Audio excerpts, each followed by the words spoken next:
বন্ধুরা, রান্না আড্ডাতে তোমাদের সবাইকে স্বাগত জানিয়ে আমার রেসিপি শুরু করছি। আজ আমি বানাবো হাতে মাখা মুসুর ডালের চচ্চড়ি।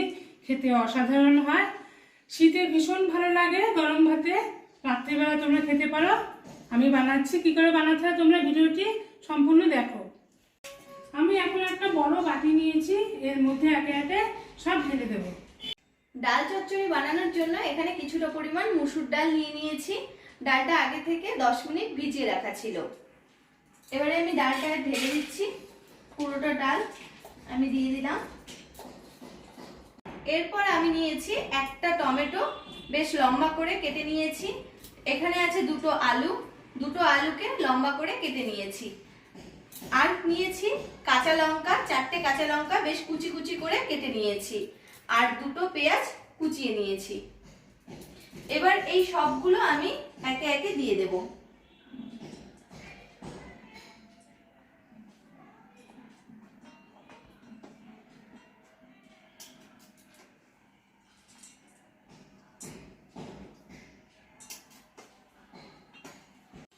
আর নিয়েছি দুটো ডিম আর 3টে রসুনের কোয়া বেশ কুচি করে কেটে নিয়েছি।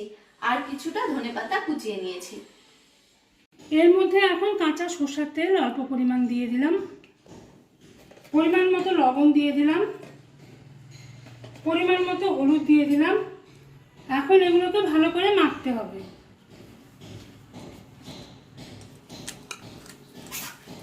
সব উপকরণকে একসাথে ভালোভাবে মেখে নিচ্ছি।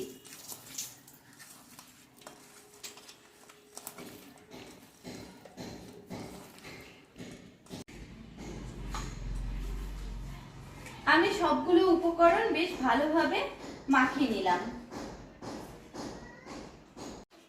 এখন গ্যাসটা ধরিয়ে আমি একটা কড়াই বসিয়ে দিয়েছি। এর মধ্যে অল্প পরিমাণ সরষের তেল দিচ্ছি। তেলটা গরম হলে এর মধ্যে আমি কালো জিরে দিচ্ছি সামান্য।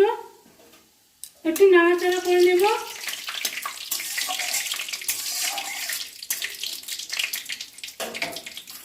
নাড়াচাড়া করে এই 4 কোয়া রসুনকে কুচিয়ে রাখা হয়েছিল সেটা দিয়ে দিচ্ছি। রসুনটাকে লাল লাল করে ভাজতে হবে।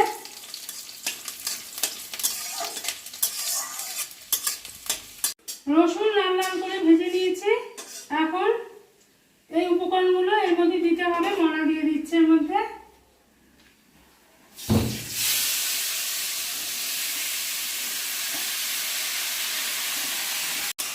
সবগুলো উপকরণকে এখন একটু ভেজে নিতে হবে।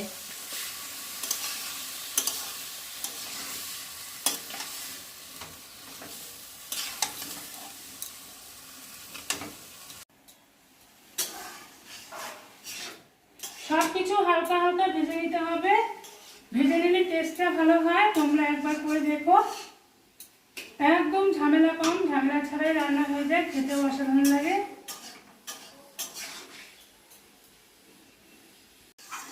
আমি এবারে আঁচটাকে কমিয়ে দেব। কমিয়ে ঢাকনা চাপা দিয়ে হালকা ভাবে ভেজে নেব। এবারে আমি ঢাকনাটা একটু তুলে দেখে নিই এটা কি অবস্থায় আছে। দেখো, আলু আর টমেটো থেকে কি সুন্দর জল বেরিয়েছে। আর এই জলেই কিন্তু পুরোটা সেদ্ধ হবে। যদি জল দেওয়ার প্রয়োজন হয় হালকা দেব, বেশি দেব না। এই জলেই সেদ্ধ হয়ে যাবে। এখন জলের ছিটা দিয়ে দিলাম আমি।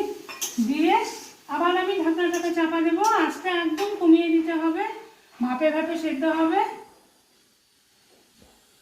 আমি যে দুটো ডিম নিয়েছিলাম এই দুটো ডিমকে এখন ঝুরি করে ভেজে নেব। একটা কড়াই বসিয়ে দিয়েছি, এর মধ্যে সামান্য পরিমাণ তেল দিচ্ছি ডিমগুলোকে ভেজে নেওয়ার জন্য।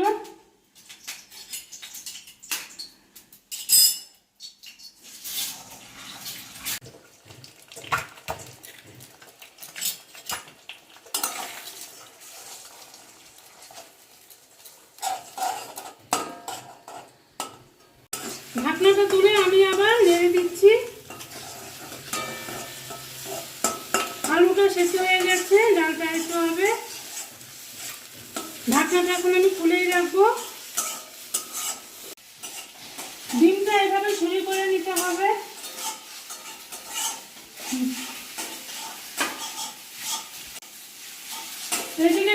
ভাজা হয়ে গেছে, এর মধ্যে দিয়ে দেবো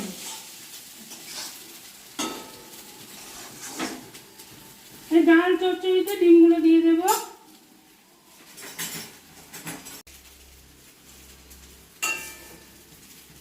সবগুলো ডিম দিয়ে দেবো। সবগুলো দিয়ে দেবো।